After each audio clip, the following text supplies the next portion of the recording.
Hi everyone and welcome to the Remain Indoors podcast, where we'll be looking at some lighter news from around the internet, having a grumble when required, and talking about the ways we're keeping ourselves entertained at home. Remain indoors. I'm your host, Richard Spanners Ready, and I'm joined by Matt Two Rumpets. And as far as anyone knows, Matt, that is the first attempt at that intro, and I definitely didn't take two stabs at it. Oh, yeah, you absolutely nailed it the first time. Oh, man, I realised that I'd been far too relaxed in the prep. Normally, even for like a podcast stream or Missed Apex, I'll sit and I'll just do a little mini rehearsal. And my wife has commented that I sound quite mad when I have the shed door open, because right now it's absolutely cooking in Bedfordshire. So I'll have the shed door open and she can hear like, "You are listening to Missed Apex," or "Remain Indoors." And she's like, "Well, shut that shed door. You sound mad." I'm like, okay, fine. But I didn't do that today. I was far too relaxed. And then I didn't know what any of the words are. I didn't know what I said there. It's crazy talk. Yeah, well, this is the thing. Like a little bit of that adrenaline sometimes does focus the brain a wee touch. Although I have to say, my immediate problem is when your wife says you're mad. Like British English, mad means two entirely different things. Oh, she means like angry mad or off your rocker kind of mad. Yeah, she meant off your rocker mad. Yeah. Okay. She doesn't care if I'm angry. It doesn't matter if I'm angry. It only matters if she's angry, you know? What's that old flowchart? In fact, I've got it in front of me here. The flowchart on one side is if I do something stupid, she gets mad and I apologise. If she does something stupid, I get mad. She gets mad at me for me getting mad, and then I apologise. Either way, though, I apologise. Yeah, no. If you haven't learned how to say "I'm sorry," then you're in desperate relationship trouble. This is generally my advice to anyone. I do remember my dad saying to me as a kid, you know, when I'd hear him saying "yes, dear." So I'd always hear him go, "Yes, dear." I'd be like, "Yeah, but Dad, that's not right," because he's like, No. "Yes, dear. Yes, it's fine." And he's like, "When you're older, you'll realise, etc. You know, pick your battles. It's not worth it." And although it would not have occurred to me to say "yes, dear," sometimes when I'm on the receiving end and I feel like an injustice because I feel like I was correct in this marital dispute, but I realise it's not going to go any further, I do, you know, I have my dad's voice in the back of my head going, "Say yes, dear, it's going to be fine." "Yes, dear, it's fine. I agree." Yeah, it's one of those things where you desperately want to be correct or fix a misapprehension, but there's no realistic path that doesn't involve the dissolution of your relationship. Yeah, what's the risk reward? Beth in our chat room says, "Yes, dear, he used to drive me nuts." Oh, I'm so sorry, Beth. Hello to our chat room, Beth, Rob, Tom, Caterham Nut, Kaylee, Mr. Phil, John. Welcome, good afternoon. Welcome to the Remain Indoors podcast. Just me and Matt today. We've got loads of stuff lined up though. We're going to talk about Pick for Britain, and we're going to talk about some of the worst jobs we've had and what jobs we would consider doing should everything go to the wall. We've got Whose Fault Is This coming up as well. But first of all, related to nothing, my wife asked me to do something she's never asked me to do before. Ooh, that sounds either very exciting or somewhat terrifying, possibly both. A third option, incredibly dull. But yeah, It wasn't exciting, wasn't, "Hey, do you fancy trying something new?" Definitely wasn't that. We realised that our knives were dull, right? And I'm not a very domestic person. So for me, like before I met Nicola as an adult, I had like one kitchen knife and like 2 or 3 knives and forks I'd collected over the years, stolen from various canteens. So in my head, it's like, oh, the knives are dull. Well, I guess we need new knives then.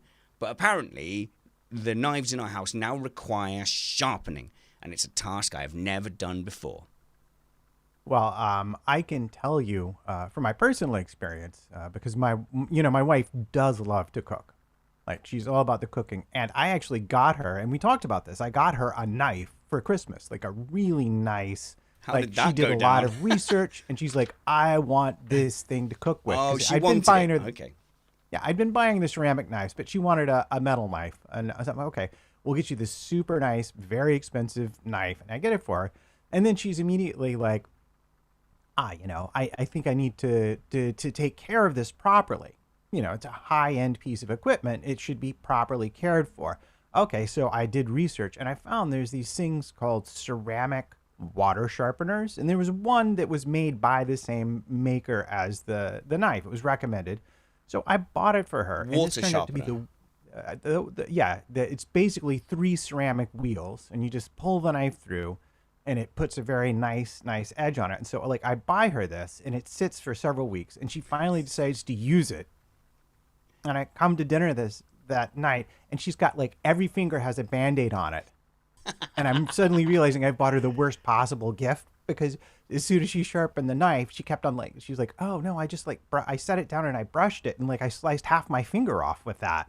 Oh man! So I'm just warning you now. So it works at least, right? Oh yeah, it worked too well. I'm just warning you now. Having sharpened the knives. What sort of price range are we talking about for that? I'd have to go back and look.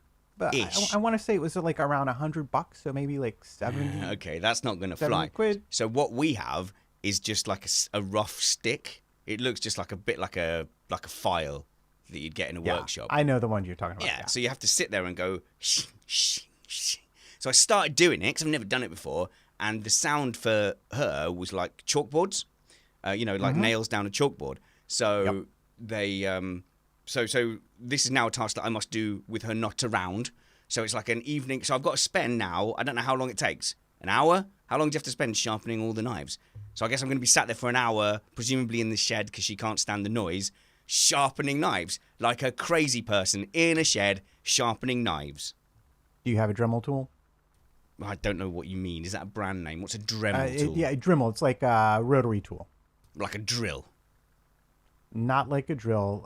Like a small hand drill, super high RPMs, like 20, 30,000 RPM. It's a craft tool. Oh, okay. No, I don't know. If you don't have one, you can use those to sharpen knives too, much faster. And they even tell you in the instructions, like there's 2 different knife edges that you can create with the. But it's really all about getting the correct angle. It's about 17 degrees. But anyway, yeah, good luck with hand sharpening the knives. Well, Mark Greenhouse says that's not for sharpening. He says that's a steal. You just do it for a couple of minutes every time you use the knife. Yeah. Oh, I don't know. This is a minefield. This is so complicated. Who knew? When I woke up that morning, I didn't know I was suddenly going to have to solve. Surely, how many knives can I buy for your $100 for getting that knife sharpening thing? Can I not just buy 7 new knives? How much are knives? I've never bought one. The thing is, they go unsharp fairly rapidly. No, I just say, just get new ones. It'll be fine. Yeah. Nah, just get the good sharpener once, and then you have it for your whole life. Oh man, being a grown-up is so boring. Like, no one explained this to me. I said to the kids the other day, kids, honestly, like, they are appreciating it. You know, when we were kids and someone said, enjoy your childhood, these are the best days of your life. And you're like, oh, but it's frustrating, I can't drive a car or gamble, this is the worst. I need to be 21. But I think my kids are getting it. I'm getting that message through to them. Like, honestly, being 10 is amazing. Please enjoy being 10. Yes, I've tried to explain this to my daughter, that it only gets worse as you get older. But, well, I actually think now she's beginning to get in the pocket. Like, she's old enough to appreciate the adulting that we have to do around the house. And she's looking at it and she's going, I don't know. Maybe this just going to school thing is much better than some of the awful things I see you two having to do. No, I know. And the kids are really seeing it, especially during lockdown, where, we're pretty good. Like, one adult is full on working in the shed or doing projects, and then the other adult is helping them with their schoolwork, but also has the laptop out for like admin and stuff like that. And like, when the kids are seeing one parent come in from the shed, all they see is, parent is here. Look at my PowerPoint presentation about Italian pasta, and not like, and then now they're sort of realizing like, oh gosh, you guys work all the time. Like, you're always working. And they're actually seeing it now that we're all locked down. Yeah. It's, I mean, obviously, it's less the working now for us and more just the existential, oh, look, your entire occupation can just disappear randomly, and then there's nothing you can do. You're just, useless. So fastidial. You're fastidial, like all the entertainment industry. We'll crack into the entertainment industry in a bit. But I want to do a little bit of admin here, and the chat room are taking sweepstakes on which of those topics that I said we'd get to that we actually get to. And that's why I stopped listing coming up today on Remain Indoors. It's because we never got to them. So, okay, fine. We will. We're going to get to all of the things I said, I swear, and keep to our strict 45-minute timings. You have my word. So, a quick whose fault is this? Whose fault is it? Forgot about that bumper because we normally use that in Formula One reviews when there's a crash and we like to assign blame. But yeah, we've not been able to use that lately. Cause I like that bumper. That's one of my favorites. Let's play it again. Whose fault is it? So the game Whose Fault Is It? We based it around the fact that I don't like the no blame culture. When people are watching crashes in racing and they go, it's just one of those things, it's racing. I'm like, no. If my marriage has taught me anything, it's that you must assign blame before you can move on. So we always played Whose Fault Is This? You have to say whose fault it is mostly, assign blame, because I say, like my wife, if there was a fire in the house, we couldn't just run away from the fire. We would have to establish whose fault it was first, and then when we established it was my fault, then we could escape. But I've got a good whose fault is it for you, Matt. Okay. Ready? Okay. Are you ready? I'm listening. Okay. We're going to set the scene. So, my wife has this lovely kind habit of she gets up and makes a cup of tea. And if she's up first, she'll make me a cup of coffee and put it next to the bedside for me and go, you got a cup of coffee there, which she would love. And I do that for her as well. Now, I don't particularly need a coffee to slurp exactly straight out of bed. I'd rub my eyes first, go downstairs, have a coffee with breakfast or when I start work. But, she does, and it's lovely. It's nice to have a cup. I'm not knocking that. John Pollard in the chat room has already decided it's your wife's fault. That's easy. Thank you, John. Your loyalty will be remembered. Right. But, okay, so it's not like I'm not ungrateful that she does it, but, take or leave it. But she's making a cup of tea, makes me a coffee, puts it next to the bed. Now, she did it the other day after I'd been up late doing some such thing or other. Let's say work, because that sounds better than up iRacing or something like that. I can't remember what it was. Yeah. I was up late. iRacing. Yeah. In fact, I'll tell you when it was. It was after a Sunday live stream. Because we stream between like 8 and 10 on a Sunday night. And then I've got the editing and promo and all that kind of stuff. And then you're busy. You're buzzing. You're hyped from doing the live stream. So I'm up late. So Monday morning is the one day that we agree that I don't have to jump out of bed with the kids. Trevor in the chat room is suggesting that the answer depends on where you prefer to sleep this evening. So, but we know that your wife never listened to this, so you are safe. Oh, I'm safe. She's not going to listen to this, no. But it's funny, isn't it? Wives do pull the old, like, you're sleeping on the sofa tonight. I'm like, hang on a minute. How come you get to pick? Why don't you, if you're mad, you sleep on the sofa. Pretty sure that's my bed still. Right, but I don't know. But anyway, she wins with that. It is a good threat. Yes, it is. Although actually our sofa's comfy. Sofa's so comfy. It's the best thing we've ever bought. It's and amazing. You can fall asleep watching TV. I mean, there's lots to love. Anyway, go ahead. Back to whose fault it was. Right, okay. So on this Monday where I don't have to jump out of bed, I can stay in bed until homeschool starts, which is at 9. She brought me up a cup of coffee, I don't know, around 8:30 or something like that, and I was still passed out. So I was still flat out passed out. When I eventually did wake up, I sat up, went to like fumble for my glasses, and I put my hand straight into this lukewarm cup of coffee. Yeah, and then and then I panicked and I pulled it. I was like, whoa! And I pulled my hand in, pulled the whole cup of coffee, dragged it across me, the bed, the duvet, the carpet, everything. So full on. But literally all I did was wake up, look for my glasses, dunk my hand in coffee, and then drag it all across myself. Like, it couldn't have been like... And so straight in our house, like, and maybe in another house you'd have gone, oh no, let's solve this problem, change the sheets, make sure it doesn't stain. But no, straight away we had to sit and have a courtroom, kangaroo court of whose fault it was. And I'm like... She's like, well, be careful. Look where you're putting your hands and everything. I said, well, I didn't know there was a cup of coffee there, and then I'm ungrateful, which I was trying not to be, but then I pulled the whole, well, I don't want a cup of coffee anyway. And she's like, oh, fine, then I won't get you one. I'm like, okay, that's fine, but now I'm hurt that you took the thing away. So yeah, that led to like a full-on proper argument. All the while, there's coffee still all over everything. Yeah, well, Yeah, I just yeah. So I think it's not 50-50. You were totally at fault because you knocked the coffee I over. was I didn't know there That's was just the it. cup there. Doesn't matter. Doesn't matter. You didn't know it was there. You knocked it over. And Okay. the simplest solution, but what really makes you at fault here is not the fact that you knock coffee all over the place. Because let's face it, we've all knocked and spilled knocked a thing. things. Yeah, of course Yeah, we we've have. all done that thing.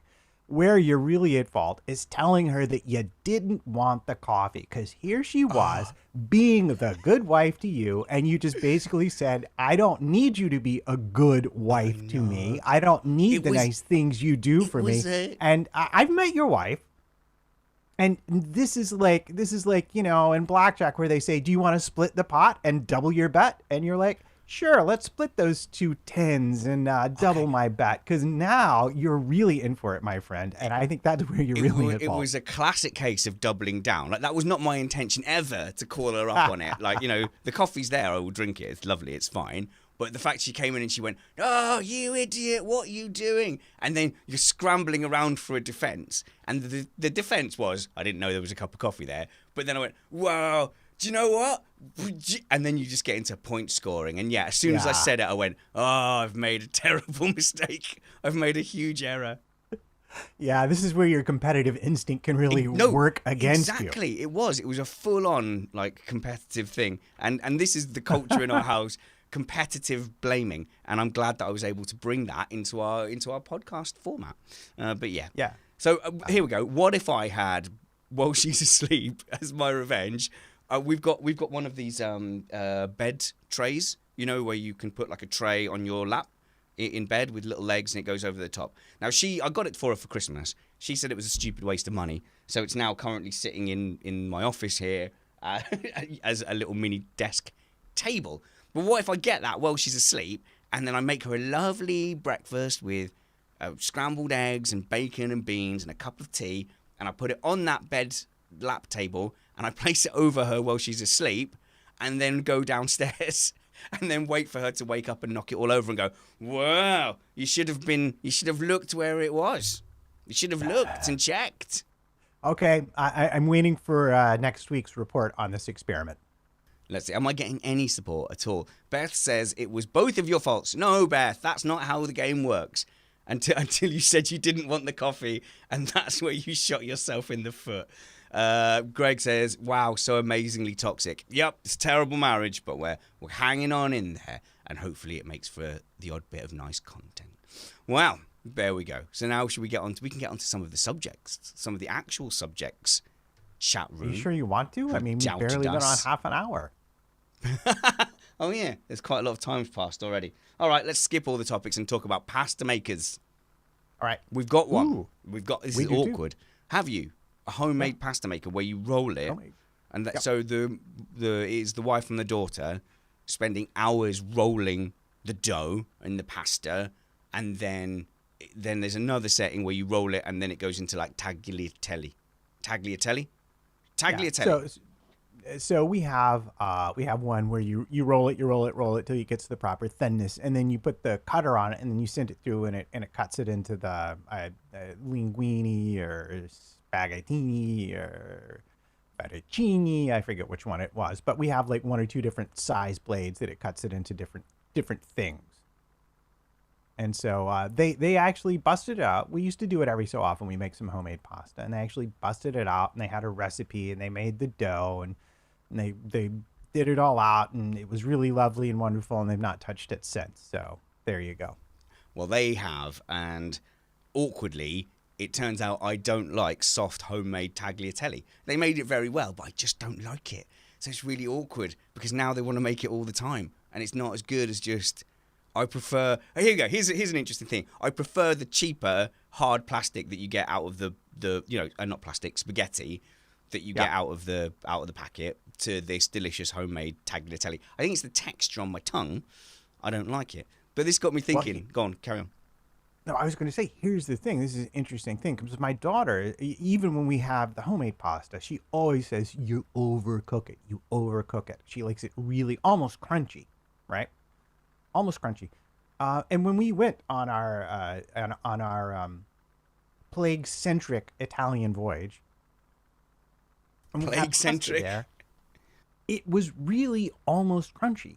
Even the homemade stuff was practically Yeah. it really had a completely different texture. It was much harder than the pasta that you would traditionally get over here in America, and I assume in the UK, because I don't think I've really had a proper Italian Yeah. meal It's in the generally UK. served. Generally, we have our pasta very soft. Very soft, yeah.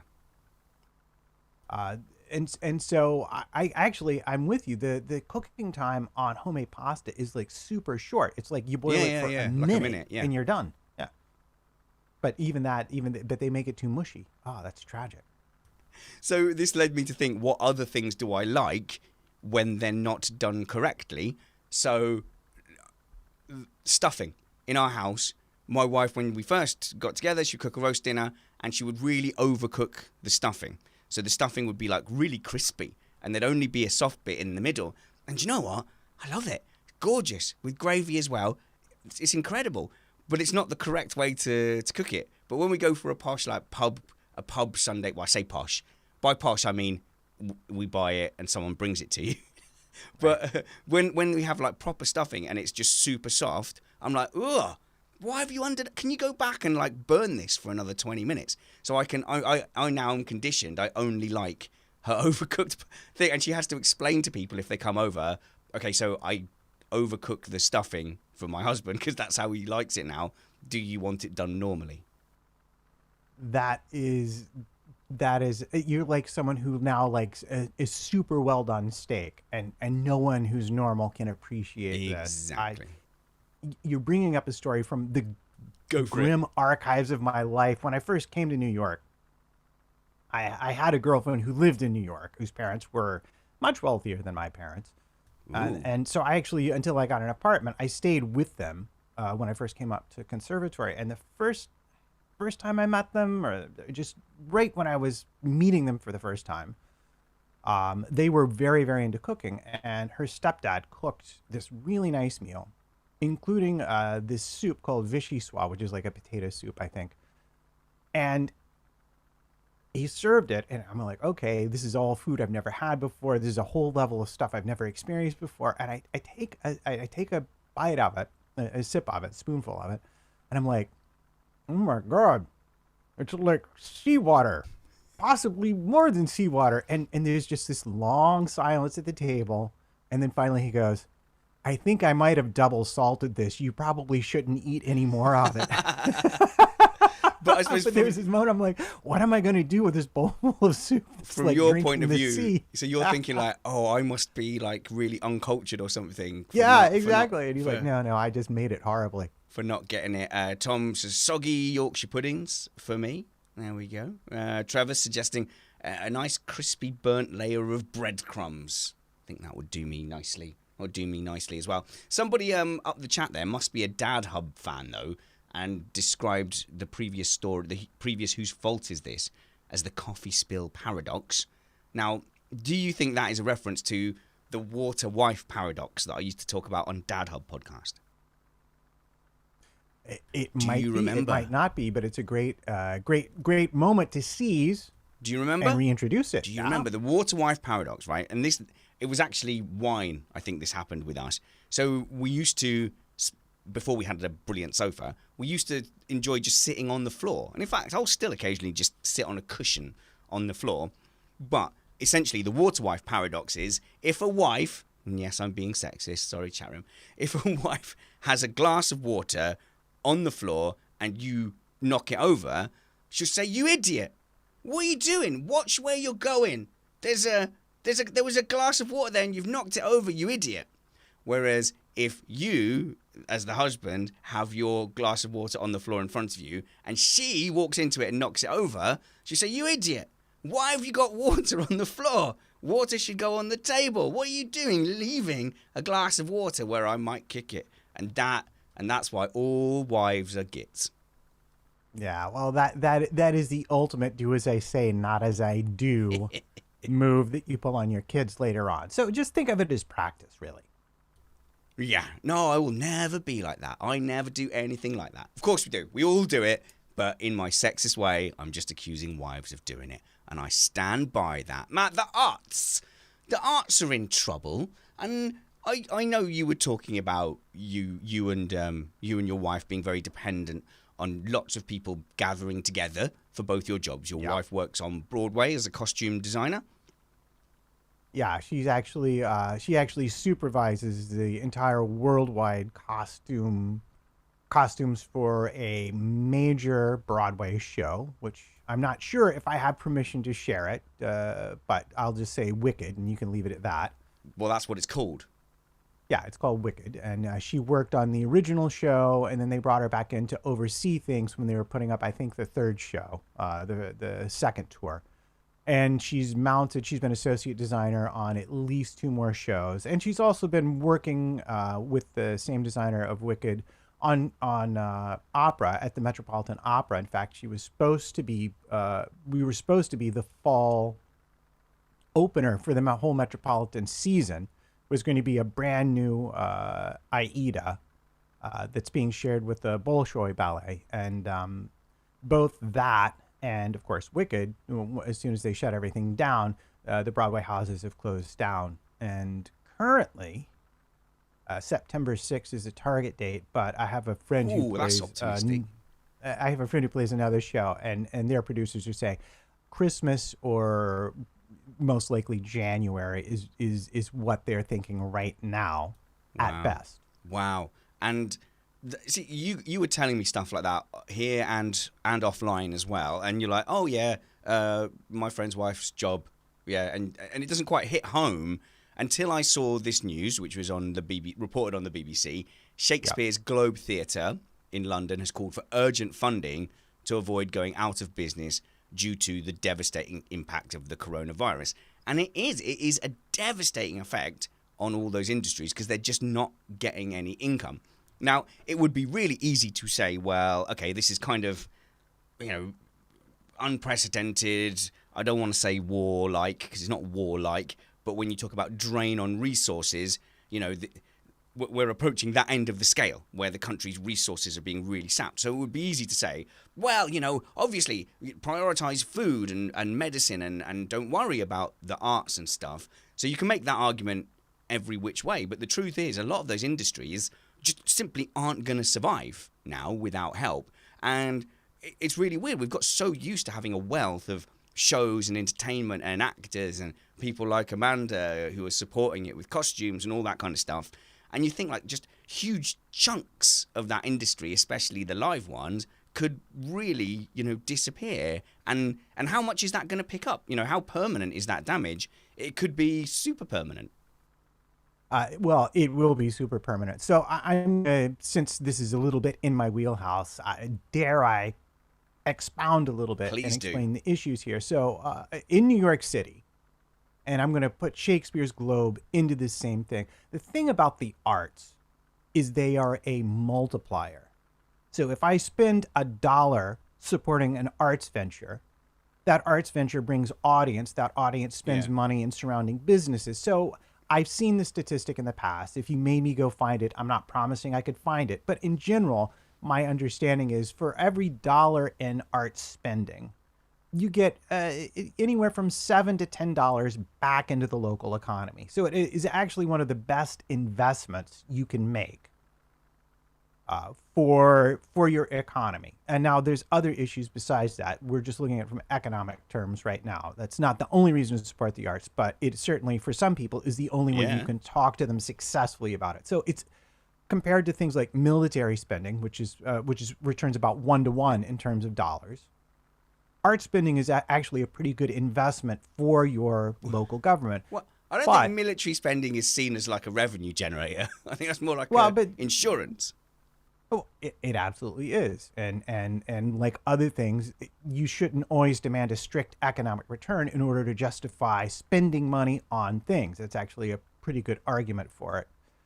But moving on, in New York City, Broadway itself generates close to $2 billion a year just for itself. And the impact on the local economy, which is New York City economy, is estimated to be around $14 billion. So one very important reason that you would want to spend money now on keeping Broadway and Broadway people whole in the city is because when things do open back up, when you can feel comfortable going back to a show, this is $14 billion a year that you're rolling into your economy. And New York City, as a city, gives more money to New York State to support all of the rural and local communities than it gets back from those communities. So we support the rest of New York State. So we give a full dollar to New York State, and then New York State returns us only 70 cents of that dollar to pay for our stuff here in New York. So it's all of your big cities are generally like this, and I would assume the same is true in London. Yeah. The Globe is there.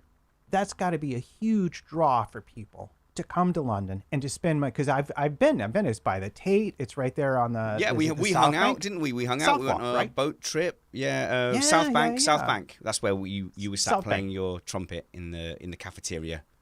Yes. Yeah. And so if you go there, we ate at the restaurant there. We went to the art galleries there. So this is why people travel to cities and spend money there. So your tourist dollars, and this is money coming from away that you get to keep, also are going to be lost if these things go away. Now, the thing is, the Globe Theater, Broadway, that's the top. That's the top of the scale. They are obvious because they are huge. A lot of the work I do is at the other end of the scale, where, it's a free concert in the park. The county pays for it. And you think, well, we can afford to lose that. And yeah, you probably could. I mean, I can't, but if you're a county government facing huge budget cuts because the federal government isn't supporting it looks the like states, an easy cut, doesn't it? It looks like an easy cut. It does. Until you sit on stage and you look out in the audience and you see a park full of people, some of whom are old, some of whom are families with kids, having a lovely evening that their tax dollars, I mean, they move there because the county has these services and provides these opportunities for them. When I was in Brooklyn, the New York Philharmonic and the Metropolitan Opera would regularly do concerts in the park. Do you know how many people would go see a free concert in Prospect Park? Give me 2 guesses. 7. More. 1 million. About 25, 30,000 people.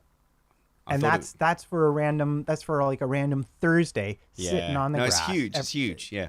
And so there's obviously a big societal demand for this kind of programming.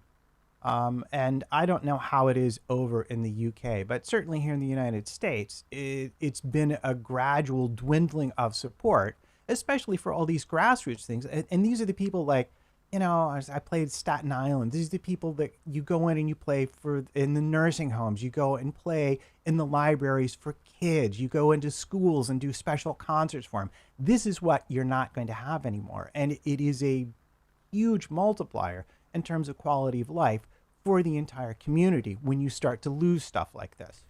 And I suppose, we're really risking it not being able to come back because all up and down those levels, all those people have to eat between now and then. So yes, some will be furloughed, some will be protected, but you're going to get an awful lot of those people who are like, well, I'd best go drive a truck. I'd best go get an office job. Oh, actually, I like that. I've got a dental plan.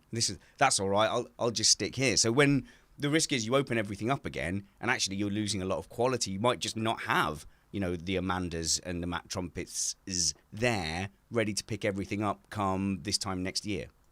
Yeah, and this is your number one problem is you have to make sure that people with the skills, and it's not just the people. It's like my wife, she works for the show, and her job, what she does, her knowledge is unique because she's been with the show a long time and she knows all of the costumes and she knows how everything fits. So if they send her a new actor, she can look at the fitting sheet and know immediately who's going to fit what. She built a database. I mean, she's been involved in all of this. That knowledge goes away, and they, as producers, start to lose lots of money because they become way more inefficient.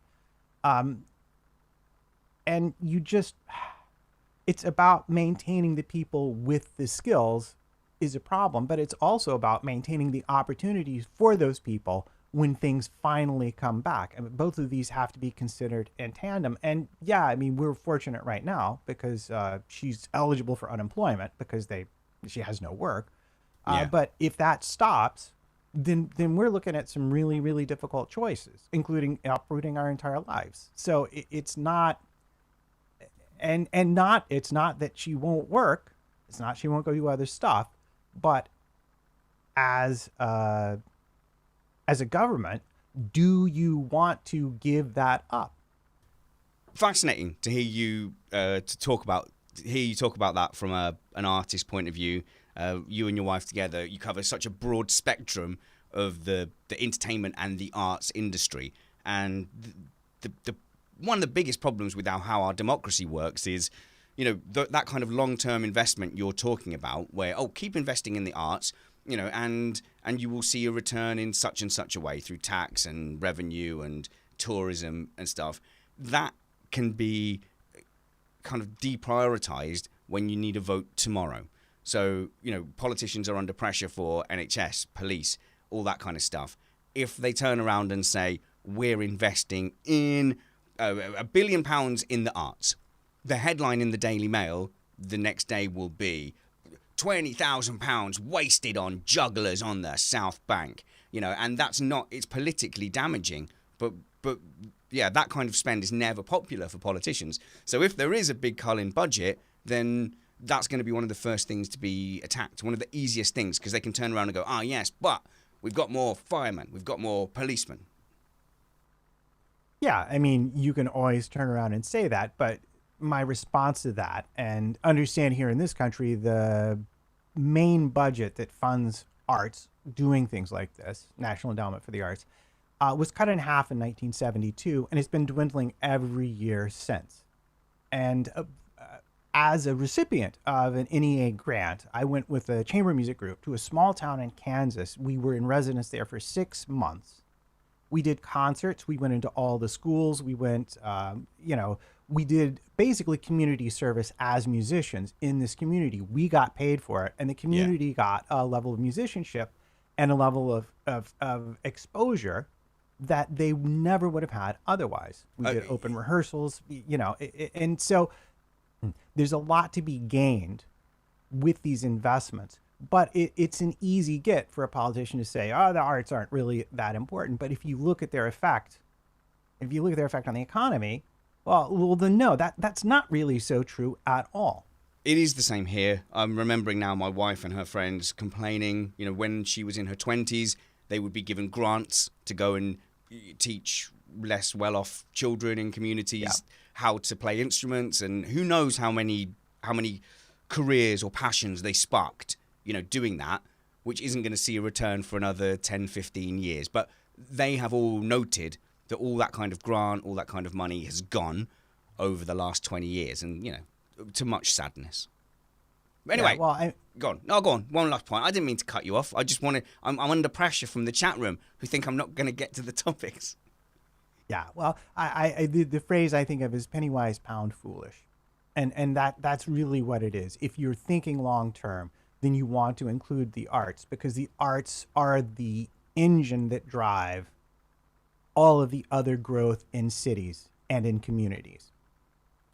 Awesome. Let's do a little bit of show admin first, Matt, before we talk about some job stuff, some Pick for Britain stuff, responding to Prince Charles's address that Clarence House posted on Twitter. But first, some admin. So we've been doing this, I think, for about 7 or 8 weeks, 3 times a week. It's been a blast. It's been really good.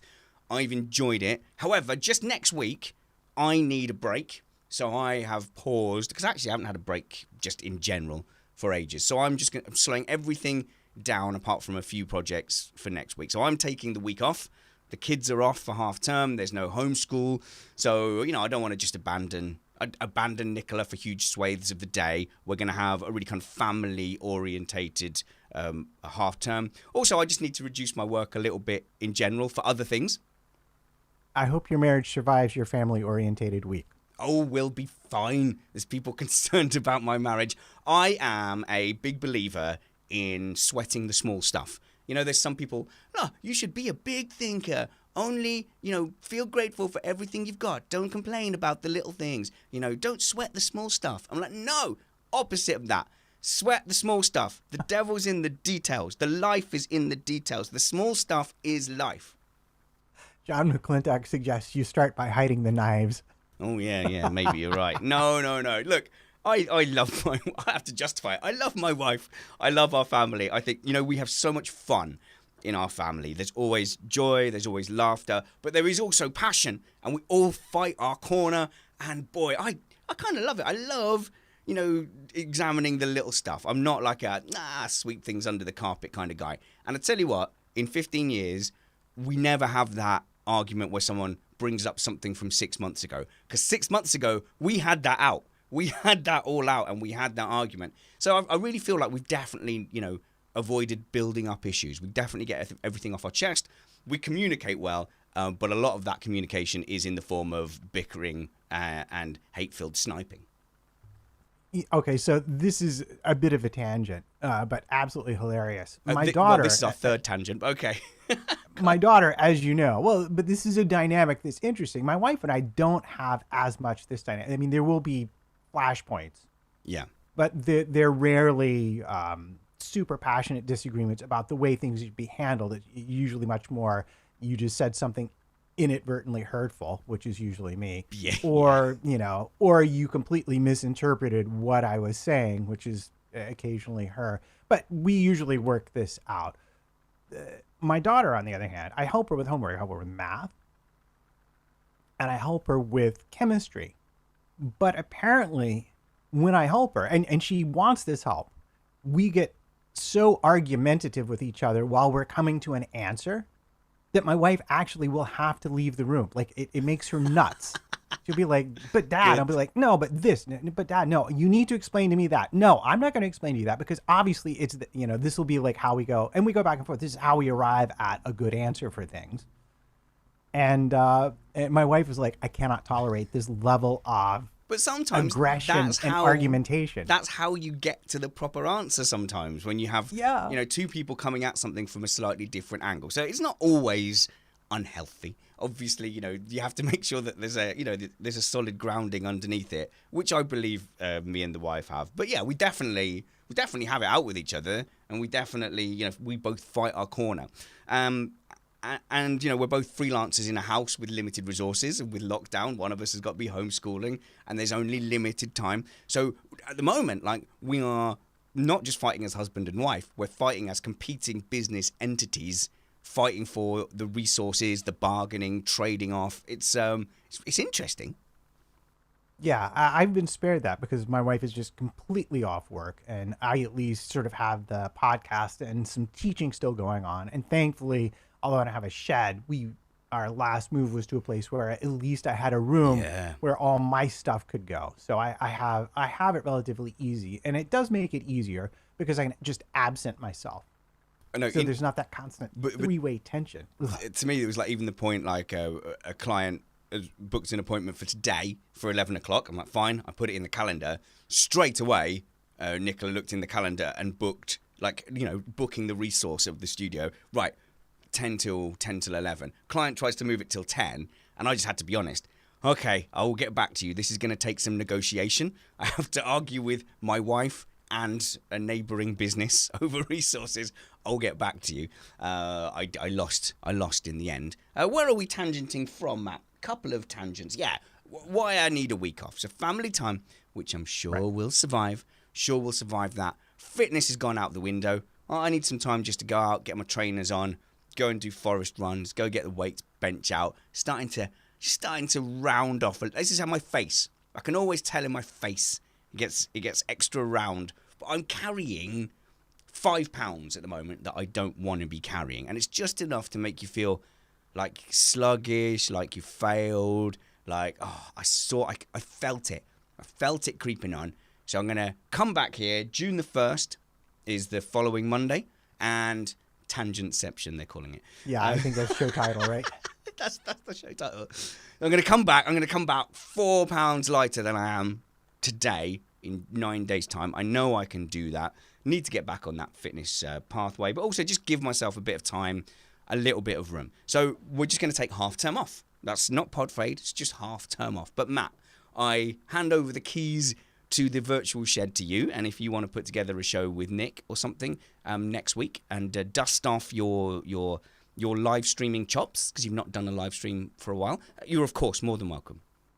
All right. Well, I will consider it. I'd be curious how many people I would drive away in the intervening week. Okay, so guys, don't worry. It's just for that week. I'm coming back. So just bear with it. Yell at him. It's fine. We'll be back. I'll be back Monday, 1st of June, and we'll see if there's anything in between. We'll let Matt put it up.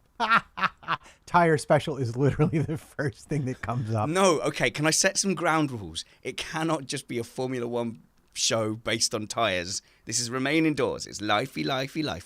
And of course, adhere to our strict 40-minute time limit. Of course, because you know me, I'm all about the timings. Okay, so where did I originally tangent from? Oh no, that's it. Oh yeah, that's it. So just having a week off, and I'll see you guys soon. Stay safe, remain indoors, all that kind of good stuff. I hope you guys are okay. But right now we're going to talk about the sort of worst jobs we've done. And I've got a list of terrible jobs that I did out of school and out of the military as well. And this has come about because Prince Charles, now I don't know how aware you are of our monarchy, Matt, Prince Charles has come up with the Pick for Britain campaign.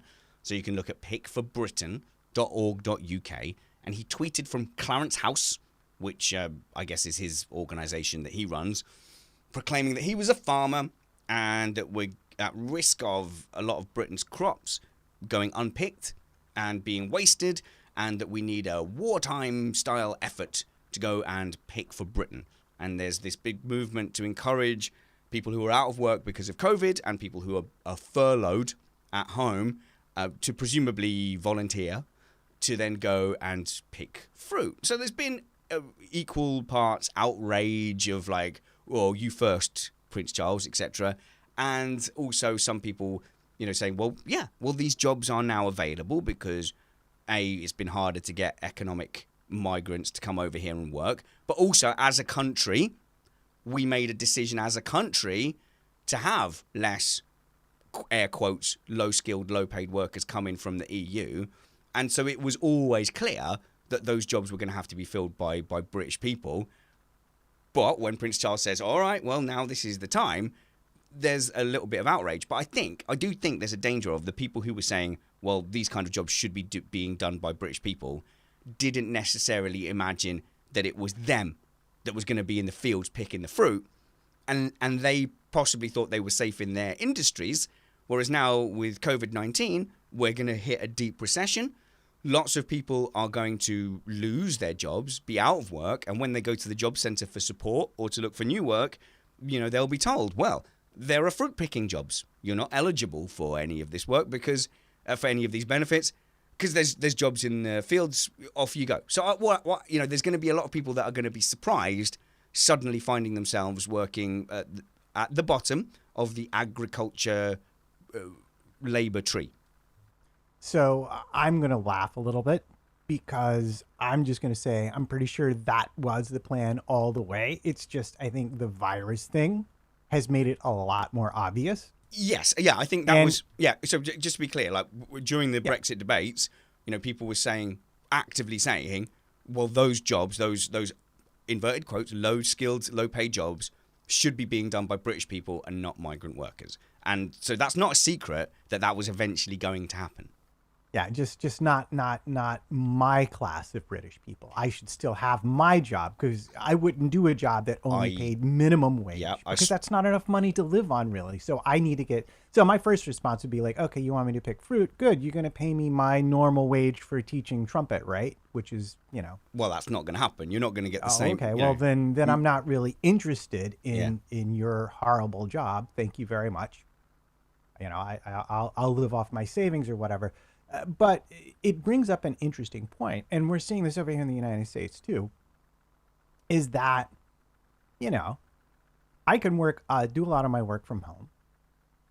My wife, if she can do her administrative tasks from home. There are a lot of people who work in offices who are at work full time and they're working from home.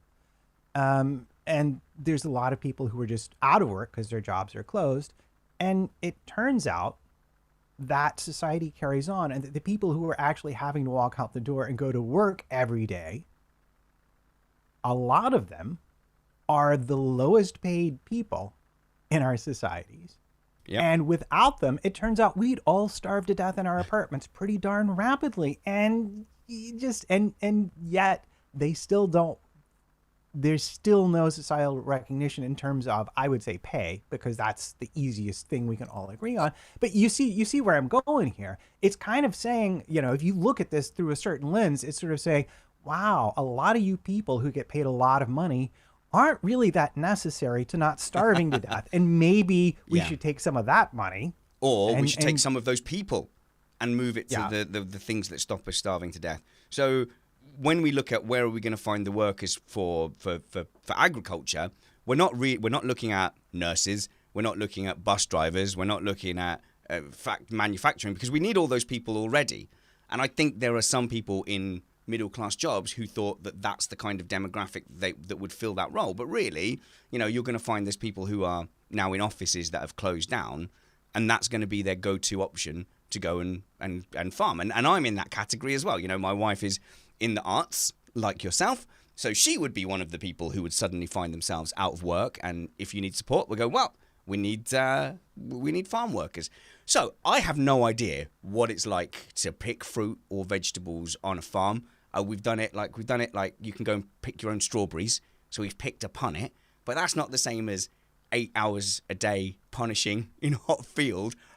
I'm not being overly privileged. I'm just saying, I don't know if I fancy that. I've done a lot of rubbish jobs. I'm looking at that as potential work and going, I'm not sure I fancy that.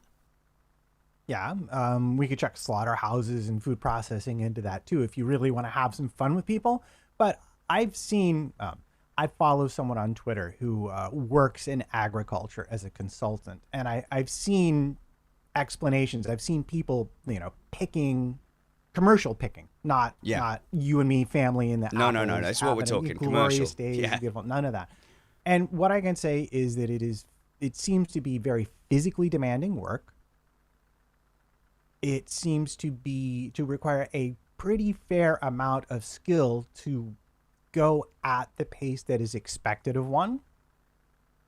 And I think your average middle class person who had to walk onto a farm and do that job would not, if they were forced to work at that capacity, to get paid, because in general they don't get paid by the hour they work, they get paid by the amount of produce that they successfully they wouldn't make it, they couldn't do it, and maybe 10% of them would eventually figure it out and be okay at it, and everybody else would just they would physically break before they got to that point. Quite possibly. And look, we've all done our fair share of jobs that weren't our first choice. I've put the Zoom link into the chat if anyone wants to tell us about some of the jobs that they've done that are outside of their trade, perhaps that you had to do out of school or when you were out of work. And I'm not saying there's anything wrong with these jobs other than these were not the jobs we aspired to do. When I was at school, I did not imagine that I would sit and do some of the work that I've done, or had some of the unglamorous days that I had in my late teens and 20s. So let's talk about it. Let's talk about the jobs that you enjoyed the least. I spent quite a lot of time between being invited to leave sixth form college and joining Her Majesty's Forces, doing a factory production work. And I'm kind of pleased that I've done it. Have you ever done it, Matt? Have you done any production line stuff? No, I haven't ever done that. I've done other types of work. They were more, generally I tended more towards service industry stuff, bike messenger, bartender. Oh, you were a bike messenger? Bike mechanic, yeah, bike salesman. What's it like being a bike messenger? Well, it was hard, but glorious, because you're outdoors all day, which is great unless the weather's terrible. I found it difficult to make as much money as I would have liked, but I was able to make enough money to survive, sort of where I was at the time was just right out of school. But then when things got slow, you'd be in Midtown or whatever with your bike on a sunny, glorious day, and you could just chill. So you get yourself a coffee and you just hang out. So I have the worst job for me would be like a cubicle office job. Well, I've done that.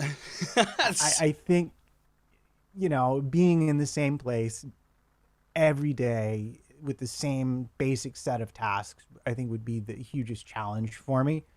My wife accuses me of sort of having adult ADHD, which I used to think was ridiculous, but now actually, as I've gotten older, I'm sort of like, I get there's a certain, yeah, like I could see that argument being made. So anything that confines me to doing just a single type of job, and even the jobs I love the most, I love being a bike mechanic. Yeah. Believe it or not, it was so rewarding. Push bike. Yeah, yeah, like pedal bike. Absolutely loved it. There's a fair amount of there's some skill involved in it. You get fast at it, and people give you a broken thing, and you give it back to them, and it works again, and they're happy. So. Yeah, that's quite satisfying. Yeah, interesting. Bike Messenger, that is a really interesting one because one of the go-to options, that I've been looking at since this pandemic started, and hopefully I don't have to take up any of these options, apart from the HGV stuff, which there's a few hurdles to go through. It's actually pretty dangerous, HGV driving, so that's one of the things that kind of puts me off. But something easier to hop into would be Amazon delivery or just parcel delivery. And I don't know. My instinct, I don't know anyone personally who does the Amazon delivery, but my instinct is that the most stressful part of that job would be finding the houses. So when I used to do 7-ton HGV drops around Ipswich, so it's a medium-sized truck, but you'd have like 30 drops a day. So finding where you were supposed to drive this big thing, that was the most frustrating thing. Of course, in this day and age, sat-nav's easy. Every phone's got a sat-nav. And I remember just not being able to afford a sat-nav on temporary driver wages at the time. So I think an Amazon delivery I think I get the instinct, whatever you think of Amazon or not. Greg says my wife does it and it's great. I get the impression that you can work hard, earn a decent living, be your own boss to a certain extent, be on your own, listen to music, dictate your breaks, how you get on. I don't know. I'm just saying, it seems like not a terrible way as a stopgap if you suddenly needed a month's wages. Yeah, no, any kind of thing like that. I know New York pretty well, but for the larger vehicles over here, I don't know how it is over there. You definitely have an issue of like you're only allowed on certain streets, and those don't always happen.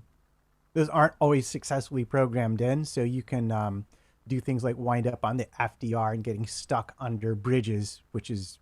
No, I've done that. Happens. It's. I've told you. I must have told the story when I got a truck stuck under a bridge. I must have done. Well, I've got to now. Roof trusses. So the big triangular wooden roof things that go here, that go underneath your roof tiles or whatever. So driving a truck with that, and I'd looked at a bridge, and suddenly occurred to me that I just failed to measure your load, because normally with a truck it's the same height all the time with the container lorries. Whereas with these roof trusses, you're a different height every time. So you're meant to measure yourself every morning and how high you are. I was like 14.5 foot, which is pretty high. And I just hadn't measured it. And I saw a bridge and it said like, I was looking at it, it was like, 14 foot. Yeah, there's no way I'm over 14 foot. That's really high. And I even cleared the first part of this railway bridge. So I got under it and I'm pretty confident. I'm getting back on the gas and then suddenly it's and I've crushed it. So the road came up halfway under the bridge. So I cleared the first bit, the road came up, and then the road didn't move while I was driving. It's always up. But yeah, I ended up getting stuck under that, and I brought the village of Baldock to a standstill for the best part of the morning, and of course wrecked a lot of expensive timber. So yes, I've been that guy. On the bright side, I'm sure you gave the local news plenty to talk about. The locals were not happy. So eventually, I had to like break bits of wood on the truck to get it dismantled. The traffic's built up behind me, so there's nowhere really to go. So I had to reverse back out, and people were really unkind. Like the things they were yelling were unbelievable. Fair enough. I made a mistake, and I apologized to the city of Baldock. Oh, that's hard. You didn't try the let the air out of the tires trick? Well, now I feel stupid. No, I'd fully like cracked off like the top foot of these roof trusses.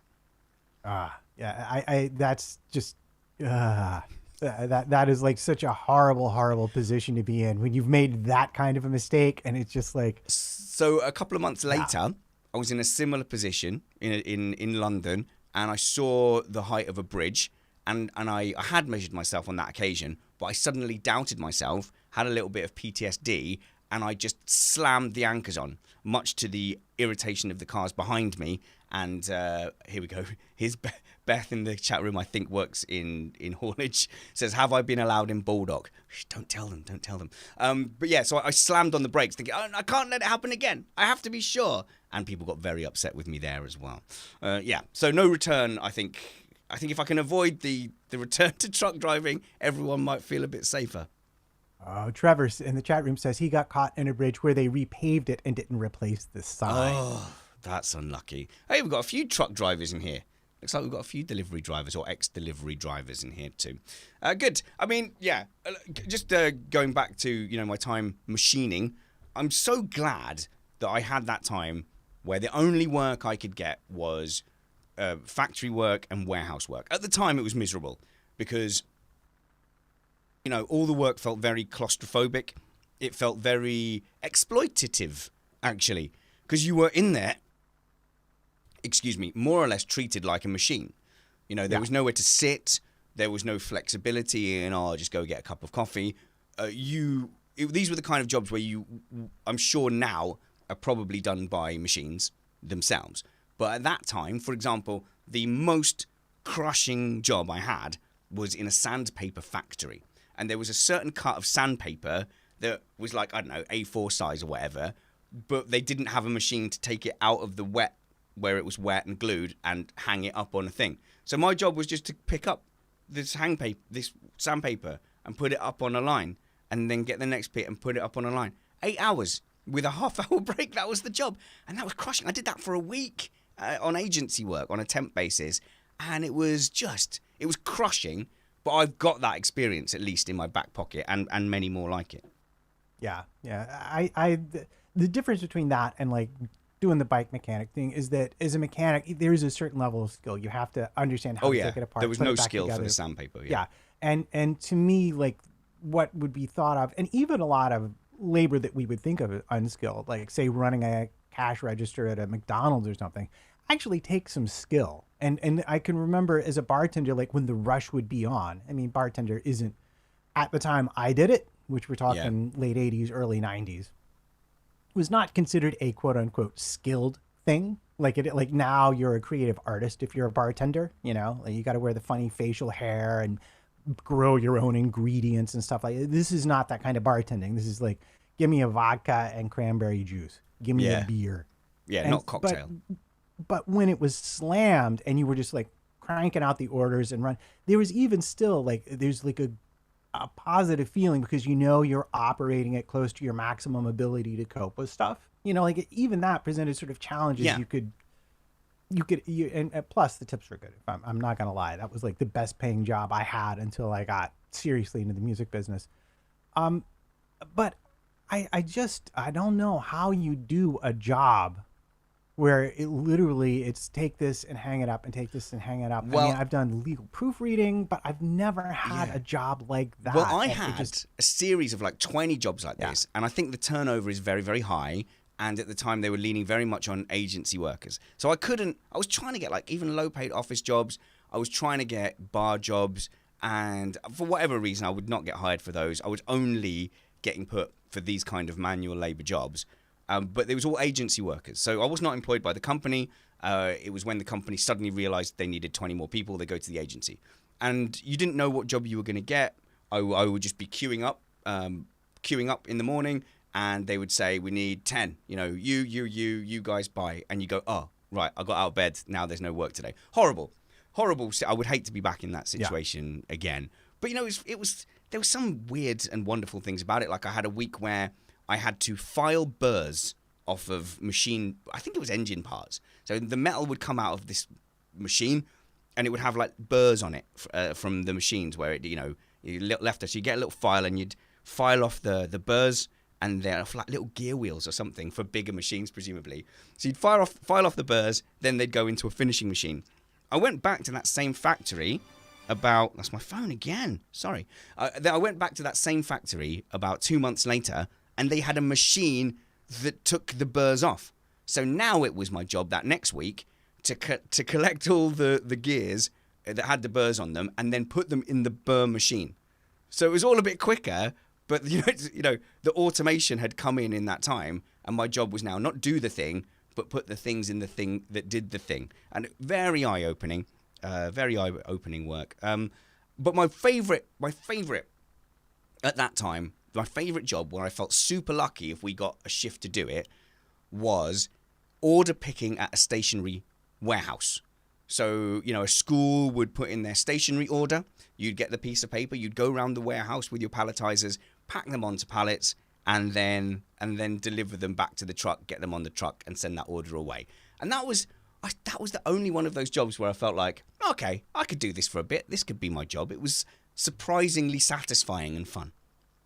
Yeah, no, there's certain jobs, even if they're simple jobs or ones you're not trained for, they do have an automatically built-in sense of reward. I've completed a thing and it's made the world a slightly better place. I've delivered a package. I think package delivery, like, oh, I brought the person the thing they need. That's got to be, and I've been able to do it quicker and more efficiently than I did yesterday. You sort of set yourself up to compete against it. But talking about all these jobs, it reminds me of one of my biggest complaints, which is, it goes all the way back to the person who invented this kind of work in a lot of ways, Henry Ford. And the one thing he did that I really feel like we've lost track of is that he made sure he paid his workers enough to buy his own products.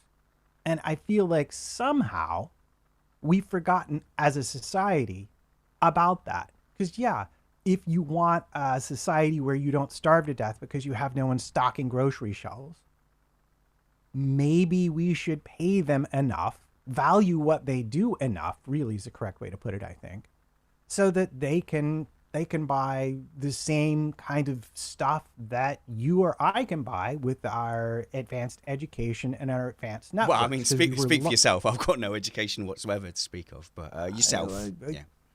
No, are you not able to work as an engineer? Oh, I am. Oh, yeah, I guess, yeah. I have that. I have military qualifications that have, to be honest, the actual qualifications that they give you in the army as an engineer are garbage. Like, they're laughable.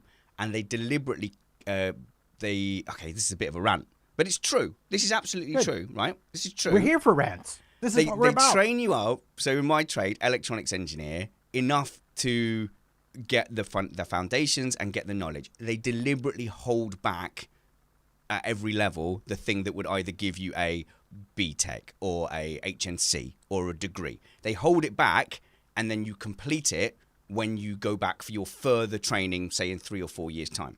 At that time, you then have to sign on for another 4 or 5 years, time bar, to start that course.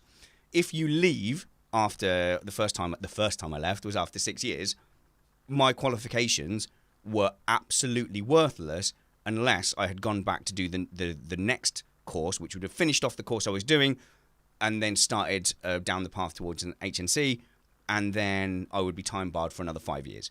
So because I didn't want to commit effectively another 6 years, I came out with nothing.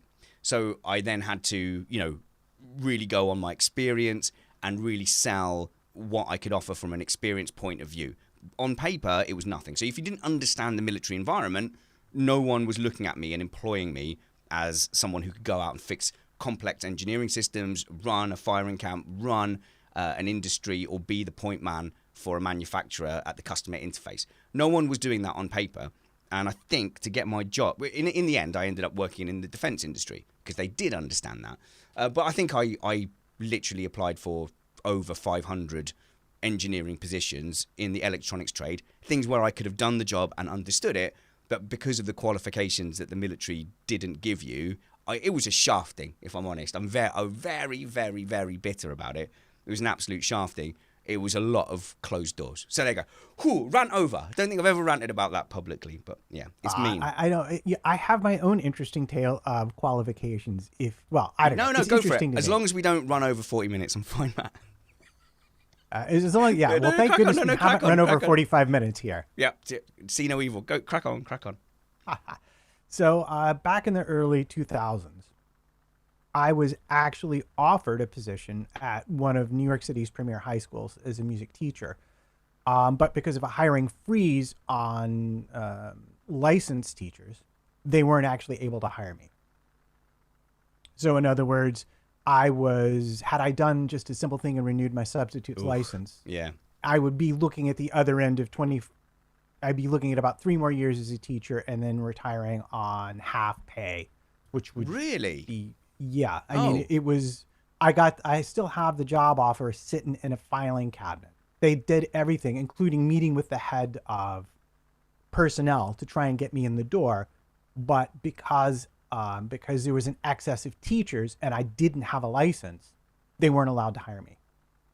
So naturally at that point, it's you go to yourself, is it worth it to get a license, to be a licensed teacher?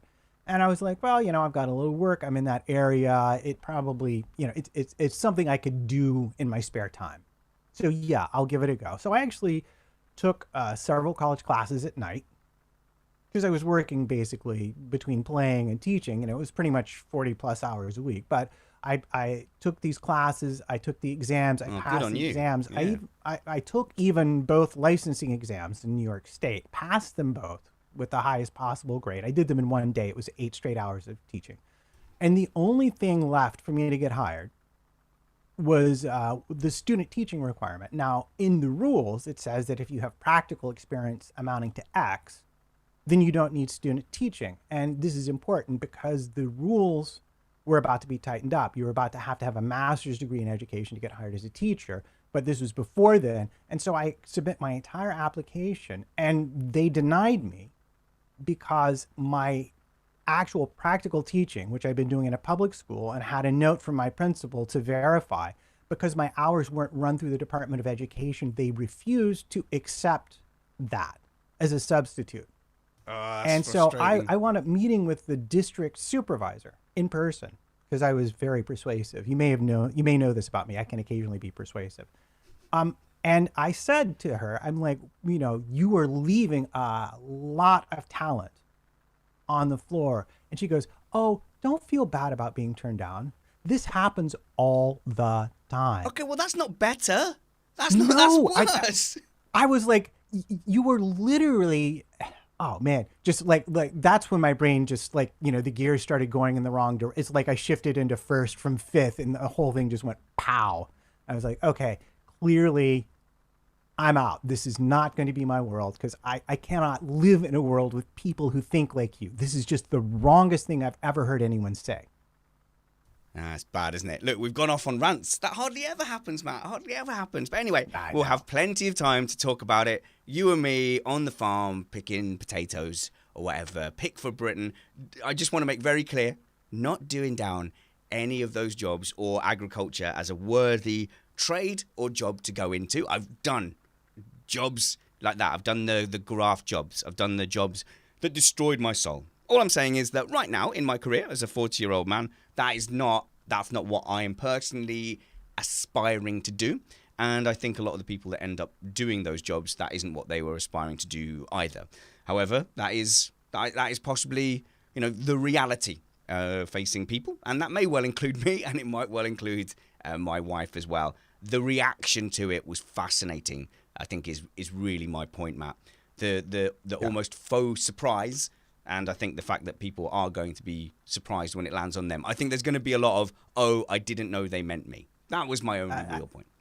We talked about Shakespeare. I do believe there's that hoist on my own petard line from Shakespeare that could be potentially appropriate right here. So I will just throw that in there for those people who know Shakespeare. And wait, did Spanner say he's going to start doing grift jobs? I might have to. We all might have to. People aren't safe in a recession. Some people might have to go off and do stuff. I've got an HGV license to fall back on. I'd hope that I could get an engineering job to fall back on. But if I have to go and work in fields, if I have to go and deliver things, we'll do whatever we do. We'll do whatever we do to feed our families. I'm sure as most people will. But we're also allowed to aspire to more. And I hope you aspire to having a good half term off. I don't know if you guys are having such things as holidays, those of you who are still working, or I don't know if those of you who have been furloughed and can't work at the moment are sick of holidays. But I think I'm going to have a little mini staycation where I at least scale back the amount of freelance work I'm doing just for a week and then try and enjoy some family time. I hope you do too. I hope Matt's offering that he produces next week, because I'm sure he will, isn't too unbearable. Hope you'll stick with it. I hope you'll forgive us. I'm sure it'll be great. Matt can talk. 4 hours of accounting with Nick. How could that not be fun? As long as I'm not on it, I guess I don't care. But I'll be back Monday, June the 1st. I'm sure with some exciting half-term stories, discussions, and maybe even another round of... What is it? Look at that. Whose fault is it that I had the fader down because a telemarketer phoned my phone? Let's play it again because I like it. Whose fault is it? And thank you to everyone who agreed that it was definitely my wife's fault for putting the coffee beside me that I didn't see. I'm not to blame. I'm not to blame for anything. Double down. Never admit you're wrong. Always attack. When you need to defend, attack. Say it was the other person's fault. But whatever you do, work hard. It's important.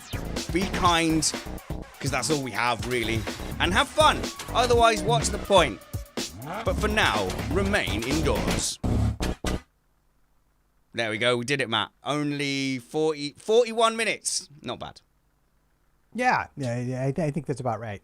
Just in under the wire. Well, just in under the wire. End of term, isn't it? End of term thinking. You're like, oh, it can run off. It's end of term. I'm not gonna. Yeah. I'm not. It's like the show up and the teacher's like, let's watch a movie. Yeah. All right. Cool. Well, we've been here long enough. I'm gonna kill the live stream. Thank you very much, guys. Have fun. Bye. Wave to the people, Matt. Wave to them. It's fine. They like it. They like it when you wave. Oh, hang on. We're not. Wait. We're not. We're still. They can hear our voices. Do I have to do the official the?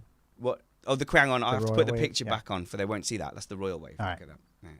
I've trimmed the picture. They can only see in front of your face. So you'd have to do it here. There we go. All right. Bye, guys. So, Matt, for the avoidance of all doubt, we're still on the stream until now.